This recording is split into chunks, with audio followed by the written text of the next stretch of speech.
Llovía sobre los campos de La Rioja aquella mañana de marzo, cuando un Range Rover negro, conducido a demasiada velocidad por un camino de tierra embarrado, derrapó en una curva y se empotró contra la parte delantera de una vieja camioneta verde aparcada junto a una cerca. El golpe rompió un faro, abolló el capó del coche de lujo y dejó cristales esparcidos por el barro. De los dos vehículos bajaron dos personas que no podían ser más distintas. Ella, una mujer de unos 35 años, abrigo color crema, tacones que se hundían en el lodo, furiosa, gritando antes incluso de mirar los daños. Él, un hombre de unos 40, camisa de cuadros, vaqueros gastados, un sobre de papel en la mano, completamente tranquilo. La mujer le gritó que su chatarra le había destrozado un coche de 100.000 euros, que iba a denunciarlo, que le iba a quitar hasta la camioneta. El hombre la dejó gritar, y cuando ella terminó, él levantó el sobre que llevaba en la mano y dijo solo 6 palabras que le congelaron la sangre. Llevo 12 años esperándola, señorita Belmonte. Lo que aquella heredera millonaria no sabía, lo que iba a descubrir en los días siguientes con un nudo en el pecho, era que aquel hombre de la camioneta vieja guardaba un secreto sobre su padre muerto, un secreto que lo cambiaría todo. Si estás preparado para esta historia, ya escribe desde dónde estás viendo este video. Se llamaba Adriana Belmonte, 35 años, pelo castaño oscuro, ojos marrones intensos, una belleza fría de las que se cultivan en gimnasios privados y clínicas estéticas. Hija única de don Leopoldo Belmonte, fundador de Bodegas Belmonte, una de las empresas vinícolas más importantes del norte de España, con viñedos en La Rioja, en la Ribera del Duero y en Rueda. Una fortuna estimada en más de 200 millones de euros. Adriana había crecido entre Madrid y Logroño, en colegios privados, universidades en Suiza y en Londres, veranos en yates por el Mediterráneo. Apenas conocía el campo del que salía el vino que la había hecho rica. Para ella, las bodegas eran números en una pantalla, etiquetas en una botella, premios en revistas de lujo, fotografías en ferias de Burdeos. Nunca había pisado un viñedo con barro hasta los tobillos. Nunca había hablado con un vendimiador. Nunca había visto amanecer sobre las cepas en octubre, cuando la niebla se levanta despacio y la uva huele a tierra mojada y a azúcar. Para Adriana, todo aquello era un mundo lejano que producía dinero y nada más. Don Leopoldo, su padre, había muerto 3 semanas antes de aquella mañana de marzo. Un cáncer de páncreas fulminante que lo había consumido en apenas 2 meses. Adriana había ido a verlo solo 2 veces al hospital, y las 2 veces habían terminado discutiendo, como siempre, por cualquier cosa. Llevaban años distanciados, por 1000 peleas sobre dinero, sobre las inversiones, sobre la falta de tiempo que su padre siempre le había dedicado cuando ella era pequeña. Adriana había vuelto al norte únicamente para resolver la herencia, firmar los papeles y volver cuanto antes a su vida en Madrid, y se había encontrado con una sorpresa que no esperaba. El testamento de don Leopoldo dejaba a Adriana el 90% de las bodegas Belmonte, pero había una cláusula extraña, un 10% de la empresa y una finca concreta de 20 hectáreas de viñedo viejo en un pueblo de La Rioja Alta llamado San Vicente de la Sonsierra, quedaban en manos de un hombre llamado Mateo Aguirre, y además, el testamento incluía una instrucción manuscrita del propio don Leopoldo. Antes de tomar cualquier decisión sobre las bodegas, mi hija debe ir a ver a Mateo Aguirre. Él tiene algo que entregarle, algo más importante que todo el dinero que le dejo. Adriana no conocía a ningún Mateo Aguirre. Pensó que era un error, o quizá un viejo socio que quería sacar tajada de la herencia. Pero la cláusula era vinculante. Si quería cobrar su parte sin pleitos eternos, tenía que ir a ver a aquel hombre.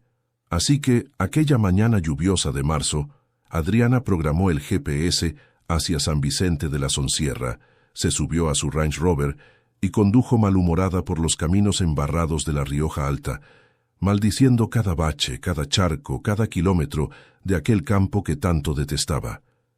Iba tan furiosa, tan distraída, conduciendo tan deprisa en un camino de tierra que no conocía, maldiciendo el barro que salpicaba su Range Rover recién lavado, que no vio la curva cerrada junto a la cerca.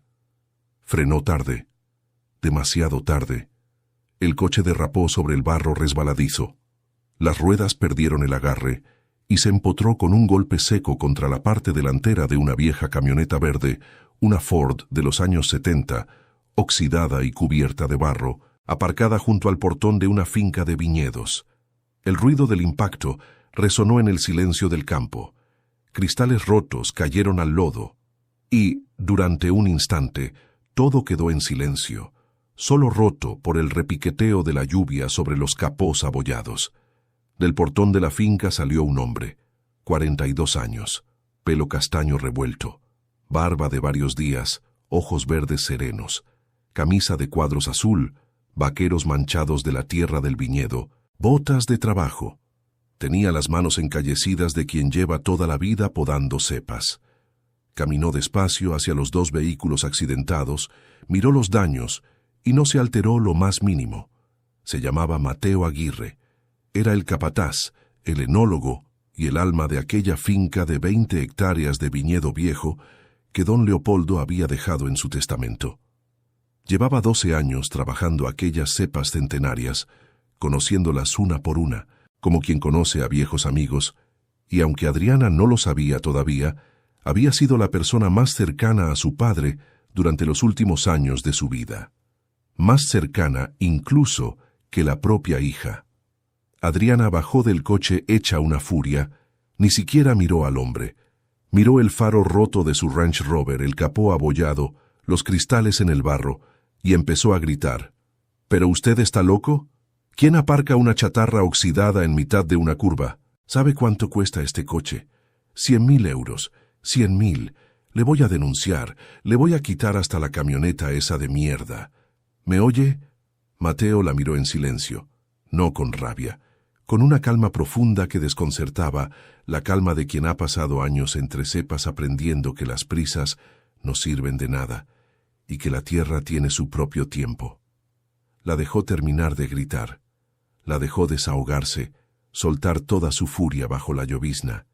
Y, cuando Adriana se quedó sin aire, Mateo habló con voz tranquila. «Buenos días. La camioneta lleva 3 años aparcada en ese mismo sitio. No se mueve. Usted venía demasiado deprisa por un camino de tierra mojado, pero no se preocupe por el coche. Eso tiene arreglo, lo que importa es otra cosa». Adriana frunció el ceño, todavía furiosa. «¿Otra cosa? ¿Qué otra cosa? ¿Y usted quién se cree que es para hablarme así?» Mateo levantó el sobre de papel que llevaba en la mano. Un sobre amarillento, gastado por los años, cerrado con un sello de cera roja. «Me llamo Mateo Aguirre, y llevo 12 años esperando a la señorita Belmonte». Adriana se quedó paralizada. El nombre. Aquel hombre era el Mateo Aguirre del testamento. El hombre al que tenía que ir a ver. El hombre que tenía algo que entregarle. Y de repente se dio cuenta de que aquella camioneta vieja, aquella finca de viñedos, aquel portón, no eran un accidente cualquiera en mitad de la nada. Era exactamente el lugar al que el GPS la estaba llevando. Había chocado, sin saberlo, contra la puerta misma de su destino. Mateo invitó a Adriana a entrar en la casa de la finca. Una casa de piedra antigua, sencilla, con una chimenea encendida, estanterías llenas de libros sobre viticultura y una mesa de madera maciza. Le ofreció un café caliente. Adriana, todavía recelosa, se sentó en el borde de una silla, como quien no piensa quedarse. La casa olía a leña quemada y a vino viejo. En las paredes había fotografías antiguas de vendimias, herramientas de viticultura colgadas con cuidado y un calendario de la cofradía del vino del pueblo. Mateo dejó el sobre amarillento sobre la mesa de madera, delante de ella, con la delicadeza de quien deja algo sagrado. «Su padre me dio este sobre hace 12 años, el día que cumplió 60. Me dijo que se lo entregara a usted solo cuando él muriera, y solo cuando usted viniera a esta finca por su propia voluntad o por la cláusula del testamento. Me hizo jurar que no lo abriría yo, que no le contaría nada antes de que usted lo leyera. Llevo 12 años guardando este sobre en una caja fuerte. Ahora es suyo». Adriana miró el sobre, reconoció la letra de su padre en el anverso. Una sola palabra. Adriana. Sintió un escalofrío. Cogió el sobre con manos que, de repente, le temblaban un poco. Rompió el sello de cera. Sacó varias hojas escritas a mano, con la letra inclinada y firme de don Leopoldo. Empezó a leer, y conforme leía, el mundo que ella creía conocer se fue desmoronando línea a línea. La carta contaba una historia que Adriana nunca había sabido. Una historia que su padre había escondido toda la vida, incluso a su propia hija. Don Leopoldo no había nacido rico. Había nacido en San Vicente de la Sonsierra, hijo de un viñador pobre, en una familia tan humilde que apenas tenía para comer pan duro y patatas. De niño había ido a la escuela con los zapatos rotos. De joven había trabajado las viñas de otros como jornalero, de sol a sol, por unas pesetas al día. Y, a los 25 años, cuando estaba a punto de emigrar a Alemania por hambre, con la maleta ya preparada, un hombre del pueblo, un viejo viticultor de manos enormes llamado don Anselmo Aguirre, lo había llamado aparte y le había prestado el dinero para comprar sus primeras 2 hectáreas de viñedo, sin intereses, sin papeles, sin notarios, solo con un apretón de manos firme y una frase que don Leopoldo nunca olvidaría. «Devuélvemelo cuando puedas, Leopoldo, y, si algún día llegas a ser rico, acuérdate de que empezaste siendo pobre. Acuérdate de dónde vienes». Don Leopoldo había prosperado. Había convertido aquellas 2 hectáreas en un imperio de 200 millones de euros, con viñedos en 3 denominaciones de origen y vinos premiados en medio mundo. Pero con el éxito se había ido olvidando de la frase. Se había mudado a Madrid. Había criado a su hija entre lujos que él nunca había tenido de niño. Había perdido el contacto con el pueblo, con la tierra, con la gente humilde que lo había ayudado cuando no era nadie. Y don Anselmo Aguirre, el viejo viticultor que le había prestado aquel dinero con solo un apretón de manos, había muerto pobre, en la misma casa de piedra de siempre, sin que Leopoldo fuera siquiera a su funeral. Esa había sido, según escribía en la carta, la mayor vergüenza de su vida. La carta seguía. 12 años atrás, cuando don Leopoldo cumplió 60, había tenido una crisis. Se había dado cuenta de en qué se había convertido. Un hombre rico y solo, distanciado de su hija, que había olvidado sus raíces, y había vuelto, por primera vez en 40 años, a San Vicente de la Sonsierra. Había buscado a la familia Aguirre, y había encontrado a Mateo, el nieto de don Anselmo, un joven viticultor que trabajaba con pasión las mismas viñas que su abuelo, pero que estaba a punto de perderlas por deudas. Adriana levantó la vista de la carta. Le temblaban las manos y tenía los ojos húmedos. Miró a Mateo, que estaba sentado al otro lado de la mesa, en silencio. ¿Te está gustando esta historia? Deja un like y suscríbete al canal. Ahora, continuamos con el vídeo. Mirando el fuego de la chimenea con un respeto callado, dándole el tiempo que necesitaba para asimilar cada palabra. Mi padre le compró sus viñas hace 12 años.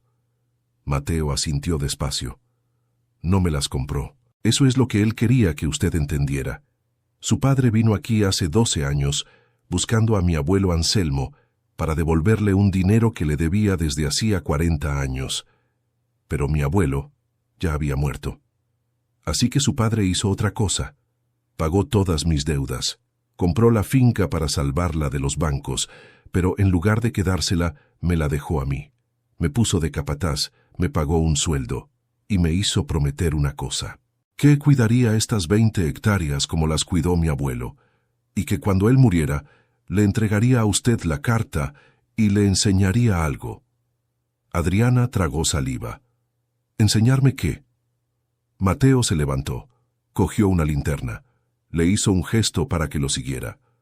Salieron de la casa. La lluvia había parado. Caminaron por un sendero entre las cepas viejas, retorcidas, centenarias, hasta llegar a un rincón de la finca, donde había una pequeña construcción de piedra, como una caseta antigua. Mateo abrió la puerta de madera con una llave de hierro.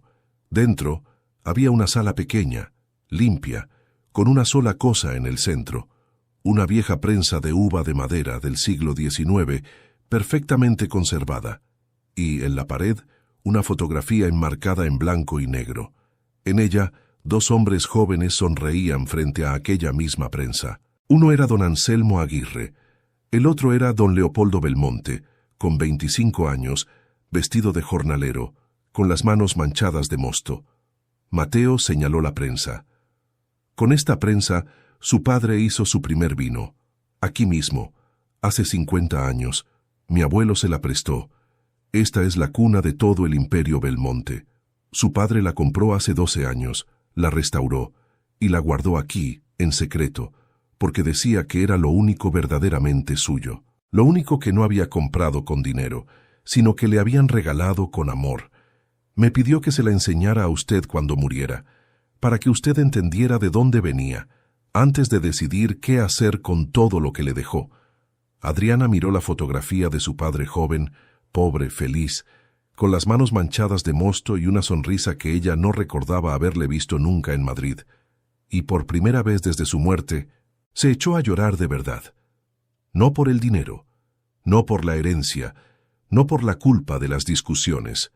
Lloró porque, en aquella caseta de piedra fría, junto a una vieja prensa de madera, acababa de conocer a un hombre que nunca había conocido, a su verdadero padre, al pobre, al que empezó de la nada con un préstamo y un apretón de manos, al que, en el fondo de su corazón, debajo de los trajes caros y los coches de lujo, nunca había dejado de ser aquel jornalero de 25 años, con las manos manchadas de mosto y el corazón lleno de esperanza. Aquella noche, Adriana se quedó en San Vicente de la Sonsierra. No volvió a Logroño aquella noche.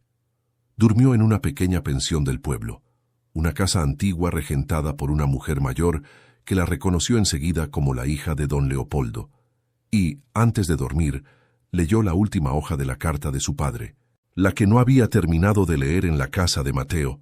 La última hoja era la más dura de todas. Hija mía, si estás leyendo esto es porque he muerto, y porque por fin has venido a esta tierra que yo abandoné. Te he dejado casi todo mi dinero, pero el dinero, Adriana, no es lo que te quiero dejar.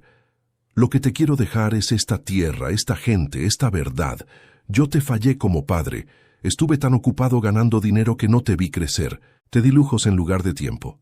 Te di colegios caros en lugar de mi presencia.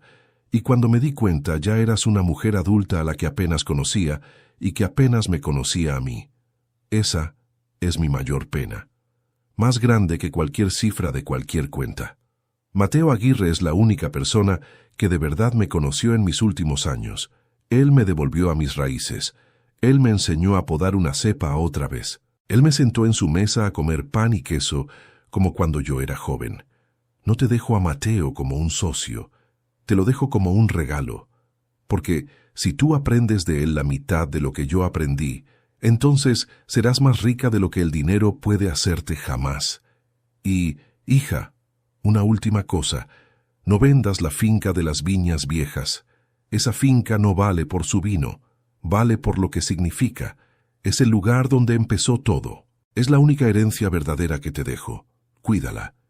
Y cada vez que pises esta tierra, acuérdate de que tu padre, antes de ser rico, fue un hombre pobre y feliz, con las manos manchadas de mosto. Te quiero más de lo que nunca supe decirte. Papá. Adriana lloró toda la noche en aquella pequeña habitación de la pensión, con la carta arrugada entre las manos. Lloró por el tiempo perdido que ya nunca podría recuperar, por las discusiones tontas sobre dinero que ahora le parecían tan ridículas, por los años de distancia y de silencio, por todas las veces que había colgado el teléfono a su padre sin escucharlo, por el padre que había muerto sin que ella supiera quién era de verdad, y sobre todo, lloró por no haber podido decirle ni una sola vez en su vida adulta que lo quería. A la mañana siguiente, volvió a la finca de Mateo. Lo encontró podando las cepas bajo el sol tímido de marzo. Se acercó, y sin la furia del día anterior, sin los tacones, con unas botas prestadas por la dueña de la pensión, le hizo una pregunta que a ella misma la sorprendió. «Mateo, ¿me enseñarías a podar una cepa?» Mateo la miró un largo instante, sonrió con calma, y sin decir nada, le tendió las tijeras de podar. Adriana Belmonte no volvió a Madrid. O, mejor dicho, volvió solo para vender su ático, cerrar su antigua vida y mudarse definitivamente al norte. Se instaló en San Vicente de la Sonsierra, en una casa de piedra que compró en el pueblo, y empezó, a los 35 años, a aprender todo lo que nunca había querido aprender. Aprendió a podar las cepas en invierno. Aprendió a reconocer cuándo la uva estaba en su punto. Aprendió los nombres de los 40 vendimiadores que trabajaban en las bodegas Belmonte. Gente del pueblo que llevaba generaciones en aquella tierra. Aprendió a levantarse al amanecer para ver la niebla sobre los viñedos. Y, sobre todo, aprendió de Mateo. Mateo le enseñó la diferencia entre tener una bodega y amar una bodega. Le enseñó que el vino no se hace en una hoja de cálculo ni en una sala de reuniones, sino en la tierra, con paciencia, con respeto, con amor, esperando los tiempos que la naturaleza impone. Le enseñó a leer el cielo para saber cuándo iba a helar. Le enseñó las historias de cada viñedo, los nombres de las familias que los habían trabajado durante generaciones, los secretos de poda y de crianza que don Leopoldo había aprendido de don Anselmo 50 años atrás y que ahora pasaban, de mano en mano, a la hija que casi los había perdido para siempre. Adriana, que había heredado las bodegas Belmonte, para venderlas a un fondo de inversión y vivir de las rentas en alguna playa del Caribe, cambió por completo de planes. Decidió quedarse. Decidió dirigir las bodegas ella misma. Pero no como una ejecutiva fría desde un despacho de Madrid, sino como su padre había empezado, con las manos en la tierra. La primera decisión que tomó como nueva presidenta de Bodegas Belmonte fue crear una fundación, la Fundación Anselmo Aguirre. Una fundación dedicada a prestar dinero, sin intereses y solo con un apretón de manos, a jóvenes viticultores pobres de toda La Rioja que estuvieran a punto de perder sus tierras por deudas, igual que don Anselmo había hecho con su padre 50 años atrás. El primer préstamo de la fundación lo recibió un chico de 22 años de un pueblo cercano, que estaba a punto de vender las viñas de su abuelo a un fondo extranjero. La segunda decisión de Adriana fue nombrar a Mateo Aguirre director general de las bodegas Belmonte. No por el 10% que su padre le había dejado en el testamento, sino porque Mateo era el único que entendía de verdad el alma de aquella empresa. Mateo aceptó, pero puso una condición: que la finca de las Viñas Viejas, la de la prensa antigua, la cuna del imperio, nunca se industrializara, que siguiera haciéndose el vino a la antigua, con la vieja prensa de madera, una vez al año, en pequeña cantidad, solo para regalar a los empleados y a la gente del pueblo. Adriana aceptó. Pasaron los años. Adriana y Mateo trabajaron codo con codo, y como suele pasar cuando dos personas comparten una tierra, un trabajo y un duelo, lo que empezó como respeto se convirtió en amistad, y la amistad, con el tiempo, en algo más. Se casaron 4 años después en la finca de las Viñas Viejas, junto a la caseta de piedra de la vieja prensa. En la boda, sobre una mesa, estaba la fotografía en blanco y negro de don Leopoldo y don Anselmo, los dos hombres jóvenes que 50 años atrás habían empezado todo con un apretón de manos. Tuvieron 2 hijos. A la mayor la llamaron Anselma, en honor al viejo viticultor que le había prestado el dinero a su bisabuelo. Y, cada año, en octubre, durante la vendimia, toda la familia hacía el primer vino de la temporada en la vieja prensa de madera de la caseta de piedra, con las manos manchadas de mosto, como don Leopoldo a los 25 años. Una de esas vendimias, cuando la pequeña Anselma tenía 6 años, le preguntó a su madre por qué guardaban una prensa tan vieja cuando tenían máquinas modernas en la bodega grande. Adriana se agachó a la altura de su hija. Le limpió una mancha de mosto de la mejilla. Porque esta prensa, mi vida, es la única cosa de nuestra familia que no se compró con dinero. Se regaló con amor. Tu bisabuelo era un hombre muy rico, pero estuvo a punto de olvidar que empezó siendo pobre. Y cuando casi era tarde, un sobre y un hombre bueno me enseñaron de dónde veníamos. Nunca olvides esto, Anselma. El dinero se gana y se pierde. Pero saber de dónde vienes, eso no tiene precio. La niña asintió. aunque no lo entendió del todo, demasiado ocupada en pisar la uva, y siguió pisándola descalza, riendo con las manos y los pies manchados de mosto morado, mientras el sol de octubre caía sobre los viñedos centenarios. Sin saber todavía que algún día ella contaría esta misma historia a sus propios hijos, junto a la misma prensa de madera, en la misma tierra que un viejo viticultor pobre había salvado un día con un préstamo y un apretón de manos. Y la vieja camioneta verde, la que Adriana había chocado aquella mañana de marzo, nunca se reparó del todo ni se tiró a la chatarra. Mateo la dejó aparcada para siempre junto al portón de la finca, con el faro roto y el capó abollado, como un monumento al día en que una heredera furiosa chocó, sin saberlo, contra la puerta de la verdad. Porque a veces, los accidentes que parecen destrozarnos la vida son en realidad la única forma que tiene el destino de hacernos frenar, bajar del coche y mirar por fin lo que de verdad importa. Si esta historia ha tocado algo dentro de ti, si has reconocido en Adriana a alguien que tuvo que perderlo todo para entender lo importante, o si en don Leopoldo has visto a un padre que se dio cuenta demasiado tarde de lo que de verdad valía, entonces deja que esta historia siga viajando. Hay un pequeño corazón en este video que ayuda a que historias como esta lleguen a otros caminos de tierra, a otras viñas viejas, a otras personas que ahora mismo guardan, sin saberlo, un sobre amarillento con un secreto capaz de cambiarle la vida a alguien que aún no ha aprendido de dónde viene.